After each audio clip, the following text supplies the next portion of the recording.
Hello guys, আপনি যদি একজন পেজ ইউজার হয়ে থাকেন তাহলে অবশ্যই ভিডিওটি আপনার জন্য অনেক গুরুত্বপূর্ণ। ভিডিওটি স্কিপ করলে এই সমস্যার কিন্তু আপনার সম্মুখীন হতে হবে, পরবর্তীতে কিন্তু আপনি সলভ করতে পারবেন না। আর আপনি যতই পেজে কাজ করুন, যতই ডলার ইনকাম করুন, আপনার ডলারটা কিন্তু ব্যাংকে পাবেন না বা আপনার হাতে পাবেন না। তো অবশ্যই তার জন্য ভিডিওটা কিন্তু সম্পূর্ণ দেখতে হবে। তো আমরা কি করি, আমরা কিন্তু আমাদের পেজটাকে সিকিউরিটি রাখার জন্য বা আমাদের যদি একটা পেজের মধ্যে আমরা 2-3টা অ্যাডমিন আইডি দিয়ে রাখি, যাতে করে আমাদের একটা অ্যাডমিন আইডি ডিসেবল হলে অন্য একটা আইডি দিয়ে যাতে আমরা পেজটা কন্টিনিউ করতে পারি। কিন্তু আমরা জানি যে আমাদের পেজের অ্যাডমিন দিতে পারি, কিন্তু আমাদের পেজের যে পে আউট অ্যাকাউন্টটা আছে, আমরা যখন প্রথম সেট আপটা করি তখন কিন্তু আমাদের মেন যে অ্যাডমিন আইডিটা সেটাতে কিন্তু একটা পে আউট অ্যাকাউন্ট, এই পে আউট অ্যাকাউন্টে অ্যাড হয়ে যায়। তো আমাদের যদি কোনো কারণে আমাদের অ্যাডমিন আইডিটা ডিসেবল হয়ে যায় তাহলে কিন্তু আমাদের সাথে সাথে এই পে আউট অ্যাকাউন্টটাও কিন্তু আমাদের হারাতে হবে, যার ফলে আমরা পেজের মধ্যে যতই ডলার ইনকাম করি না কেন আমরা কিন্তু কখনো সেই ডলারটা আমাদের ব্যাংকে ট্রান্সফার করবে না। যার জন্য আপনাদের কিন্তু অবশ্যই সবার প্রয়োজন এই পে আউটের যে অ্যাকাউন্টটা আছে, পে আউটের অ্যাকাউন্টের অ্যাডমিন অন্য একটা আইডিতে দিয়ে রাখা, যার ফলে কিন্তু যখন আপনারা যে কোনো একটা যদি আইডি ডিসেবল হয়ে যায়, আপনারা কিন্তু আরেকটা আইডির মাধ্যমে আপনাদের পে আউট অ্যাকাউন্টটার অ্যাক্সেস পাবেন এবং সেখান থেকে আপনি আপনার পেমেন্টটা হাতে পাবেন। তো এটা কীভাবে করবেন অবশ্যই গুরুত্বপূর্ণ, আমি দেখিয়ে দিচ্ছি। তো প্রথমে এটা করার জন্য আপনি যেটা করবেন, আপনি প্রথমে আপনার যে কোনো একটা ব্রাউজারে চলে যাবেন। তো আমি আমার ক্রোম ব্রাউজারে চলে যাব। তো দেখুন আমি আমার ক্রোম ব্রাউজারে চলে আসতেছি। আসার পর এখানে আপনারা কী করবেন, যে সার্চ বার আছে, সার্চ বারে আপনারা লিখবেন কি মেটা বিজনেস সুইট। দেখুন আমি লিখতেছি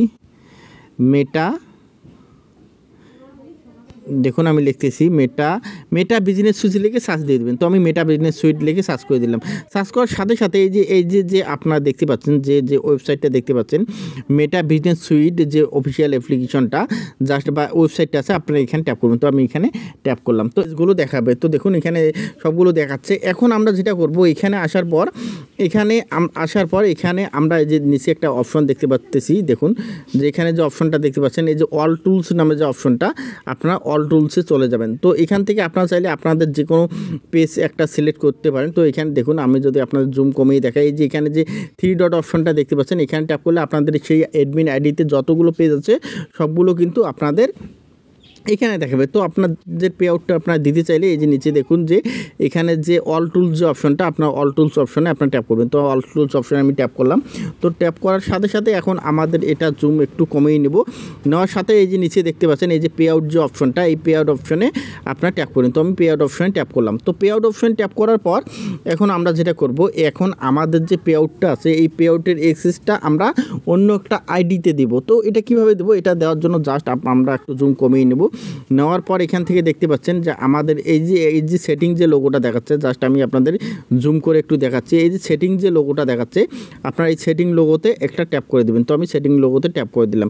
তো সেটিংয়ে ট্যাপ করার সাথে সাথে আমাদের কিন্তু এটা অপশনটা ওপেন হয়ে যাবে। ওপেন হওয়ার পর এই যে নিচে দেখতে পাচ্ছেন, নিচে যে অপশনটা দেখতে পাচ্ছেন, এই যে এখানে দেখুন যে আমার কিন্তু এখানে নিচের যে অপশনটা দেখাচ্ছে, এই যে এখানে দেখুন যে অ্যাডমিন, এই যে পে আউট অ্যাডমিন যে অপশনটা আছে, জাস্ট এই পে আউট অ্যাডমিন অপশনে আপনারা ট্যাপ করে দেবেন। তো আমি পে আউট অ্যাডমিন অপশনে ট্যাপ করার সাথে সাথে এই সাইডে দেখুন যে আপডেট লেখা একটা কিন্তু অপশন আছে। তো নিচে দেখুন এই যে আপডেট যে অপশনটা আছে, আপনার আপডেট অপশনে এখান থেকে ট্যাপ করে দেবেন। তো আমি আপডেট অপশনে ট্যাপ করে দিলাম। তো ট্যাপ করলাম, ট্যাপ করার সাথে আমার এখানে যে সার্চ অপশন চলে আসলো। তো এখন আমার এই সার্চ অপশনে আমরা যার নামটা দেবো, জাস্ট আমি একটা এখানে ট্যাপ করব। ট্যাপ করার সাথে দেখুন এখানে আমার কিন্তু অসংখ্য নাম চলে এসেছে।